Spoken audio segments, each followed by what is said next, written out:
Today we are talking about 5 terrifying new truths that you must know about real estate in DC. So things are constantly changing in the DC real estate market landscape, or the DMV, if you prefer to call it that, DC, Maryland, Virginia, that's what that stands for, not the Department of Motor Vehicles like you might think. So now that we're in the middle of the 2023 spring season, we've kind of seen some shift in some behaviors and things that might be happening. And it's really important to kind of keep on top of this and know what's happening so that you can react quickly and be successful in your home search. So we're going to talk about everything. I'm going to go through them, 5 different things. I'm Melissa Terzis, DC Real Estate Mama. This is the channel. You can subscribe if you want to get notified of new videos when I put them up, which is once a week, usually Friday. All right, so number 1, the very first thing that you need to know and the new truth, right now, who you hire to represent you in the purchase and the finding of your home and this whole search is more important than ever. And you're going to see why, because I've got a couple stories to tell you.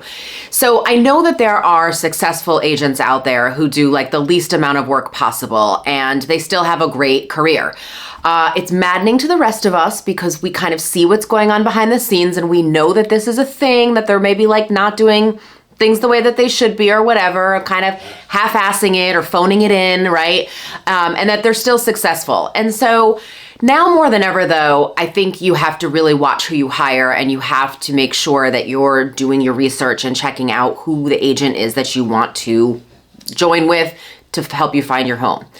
So I was at a pre-inspection with clients recently. What is a pre-inspection? Well, it's a home inspection before offers are due.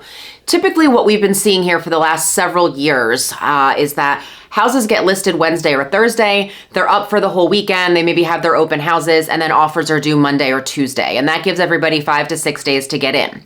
What started happening several years ago is that people were also doing the inspection prior to writing the offer. And the whole reason for this was for the sole point of just waiving the home inspection entirely, but still having had an opportunity to go through the house with an inspector and find out anything that might be wrong, anything that you want to pay attention to. But there's certainly not going to be anything that you're going to use in this to ask the seller to fix, because you know that you're up against 1, 2, 10 other offers.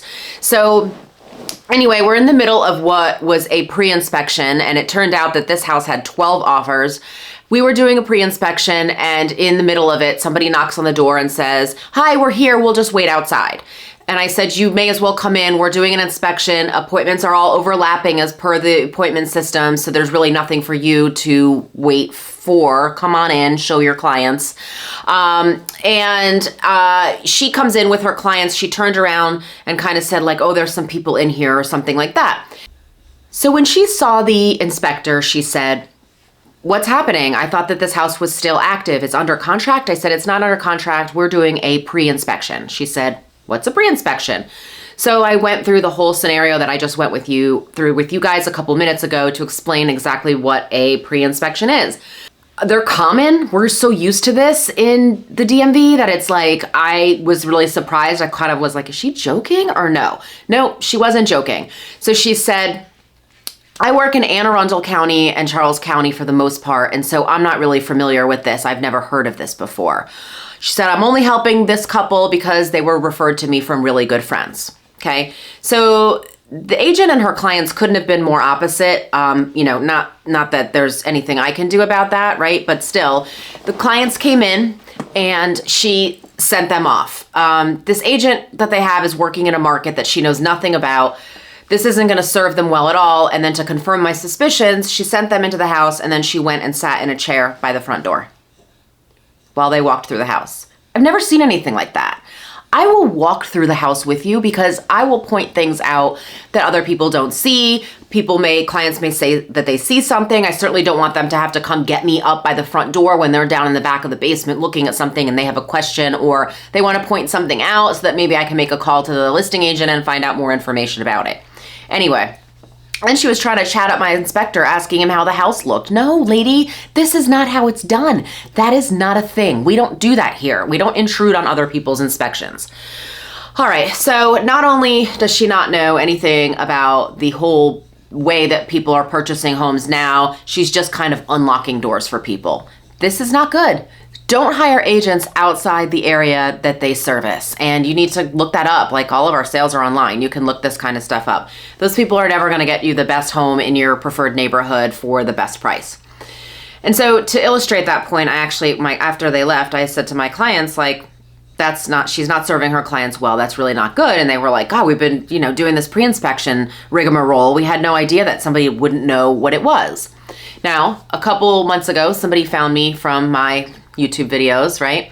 And they contacted me and said they wanted to work with me to find a new house. The thing was, their search was kind of all over the place. Like, they were like, maybe we want to be out in Reston. Maybe we want to be up in Frederick. Maybe we want to be in Annapolis. I said, okay, we need to rule this out. You've cast a very wide net across the whole area. I mean, it's like an hour and a half from one end to the other of the places that you're talking about. So I happen to be really familiar with all the areas that they were talking about, just in terms of like what's there and what's to do. So, they said they wanted to go to Frederick. I'm like, go into downtown Frederick. It's historic. There's, cute shops, restaurants, coffee shops, things like that. You want to check that out. When they were going to Reston, I told them what to do. When they were going to Annapolis, I told them, here's what you need to drive around and see, eat at this restaurant. So they did all their research. It was amazing. They ended up deciding on Annapolis. And the reality is that Annapolis is just not an area where I've ever sold a house. So would I be able to help them and represent them? Absolutely. But am I the best person to do it? Absolutely not, right? I don't know Annapolis. I don't know anything about water issues that might be there, floodplains because it's on the water. I don't know any of that stuff. So they were buying a house that was about $800,000. Would I have loved that commission? Of course I would have, right? But what I love more is just knowing that they got connected with the right person and that there's no potential issues with like me advising them improperly or anything like that. I connected them to an agent who was also with my brokerage, Sotheby's. She took great care of them. And ultimately what ended up happening was she got them a house. They weren't even the highest bidder, but she got them a house that they are in love with. They were thrilled. But the reason that she got it was because she had a relationship with the listing agent. And so that relationship really helped. That's not anything I would have been able to provide to them. So I feel really good about that decision. I'm happy that they got into the house that they want. And that's that. Watch who you hire. All right. The next ones aren't going to be as long. Number 2, off-market sales are a rarity. Riddle me this. If you had a house that you owned in a seller's market and you knew that you put it on the market and you might get 10 or 20 bids and that the price might go up 100 to 200 to 300,000 in some cases, depending on the area and the neighborhood, are you going to contact an agent to sell your house and then allow them to talk you into putting it in this internal list where properties can trade off market? Like, why would you do that? The more eyes you get on your property, the more competition, the buyer psychology with more competition really kicks in, and those people are like, I can't lose. Like, the premise of losing is harder for some people to accept than trying to figure out how to win. It's like, I just can't lose, right? So they go crazy with their bids and their offers, and they all kind of play out against each other. So the market speaks, and unless you actually take your house to the open market, you're never going to know what you could have gotten for it. So don't fall into this where, some agent convinces you that they're tapped into this market. This is a marketing ploy to get clients, right? There's a website with a popular brokerage in the area. They claim to have a lot of off-market properties. And when you go and search for something on their website, it says, we have this, plus we have 1,300 other properties that might match your search. I have to tell you that there are not that many properties off market anywhere. If you add up all the brokerages and all the coming soon listings, there's just not much inventory. This is like impossible. They are essentially pooling all of the MLSs in the area and telling you what fits into your criteria, but these are all publicly listed properties that you could see anyway just by going online or having your agent send you something from their MLS. This is a lie. Don't fall for it. There are, like I said, maybe just a few dozen properties that are off market. And when I've had clients that have received like email or postcards saying, I'm tapped into the off market, we've sold blah, blah houses off market, we can still see that in the public records. And so I've gone and looked up and I've been able to tell clients in your specific neighborhood, only 2 houses sold off market. And like one of them was in such poor condition that it was probably an estate sale situation and maybe a builder decided to buy it or, contacted them. There's no magical off market. I promise you, it's very, very rare. Number 3, do not be overconfident in cash. Okay, this is a little bit like price point dependent, but you do not want to be overconfident in cash. And so a lot of times you'll see that people will think, I have cash, I can make a lower offer.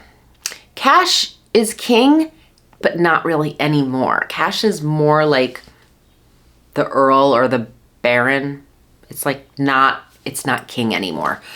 Most offers with mortgages are going to be fully non-contingent anyway, and typically buyers know that they've got to put up really high deposits and put them at risk. And so that means that cash offers are like no longer the incredible front runner that they once were.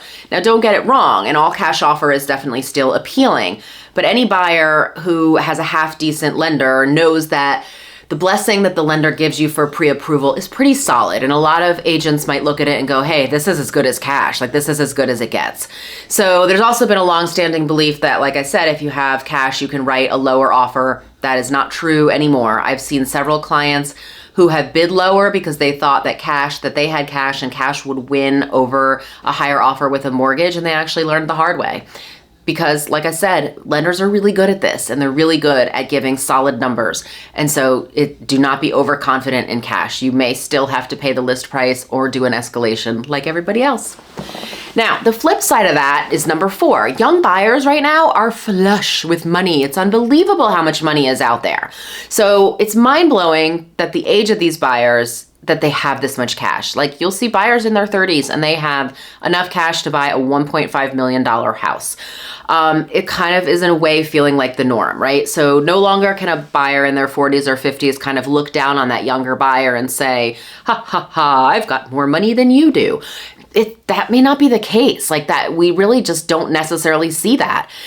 So you just have to know that your competition, you can't size anybody up at an open house and think that person might have less money than you or anything like that. The amount of buyers in their 20s and 30s with access to high amounts of cash is like unprecedented right now. Now, you may be wondering, like, what's happening and why is this happening? I have my own potential thoughts on it. In some cases, yeah, I think that they've made wise investments and that they actually do have this cash in the bank. In other places, I think that they have parents who are probably flush with cash, and maybe they're using the 1.4, 1.5 to go in to buy cash so that they can actually get the house. And then afterwards, they can turn around and get a mortgage once they own the house, take the money out and give it back to their parents, and then refinance into a mortgage that makes sense for them, and one that they would have gotten had there not been multiple offers and they had to go in with an all cash offer anyway. All right, so the last one, high days on market does not mean that the listing is stale. So I'll have people that look at the days on market and say, well, this has been sitting for however many number of days. You know, even if it's been sitting for 3 or 4 months and it's Wednesday and you think, I'll see it after the weekend, I'm gonna go take my weekend trip out of town and I'll think about it and then I'll come back, you probably don't have time to think about it. Things are changing so rapidly that there could be a whole crew of buyers that got outbid on houses that are now like, maybe I'll switch to that condo that's been sitting on the market for 90 days. Don't dismiss a high number of days on market as a sign that you've got all the time in the world, that the seller is desperate, that they're willing to take less money, that they keep pulling the listing and relisting it, that this means that you're going to be able to scoop in there and get it for a song. That is not true.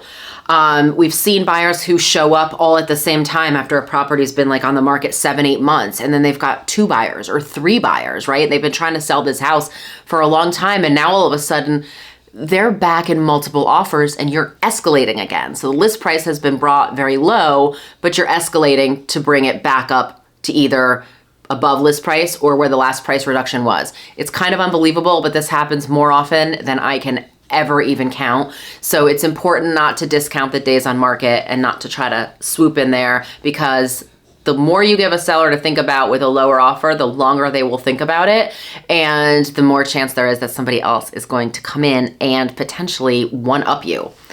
So that is that. Those are the 5 kind of new truths that you need to know about real estate in the market right now. If you're working with me, we're going to discuss these things over and over. So you're not going to forget any of this. And I'm also going to tell you about any new behaviors that I see, anything new that's cropping up. That way you will be the first to know. And I am Melissa Terzis, DC Real Estate Mama. Contact info is coming next.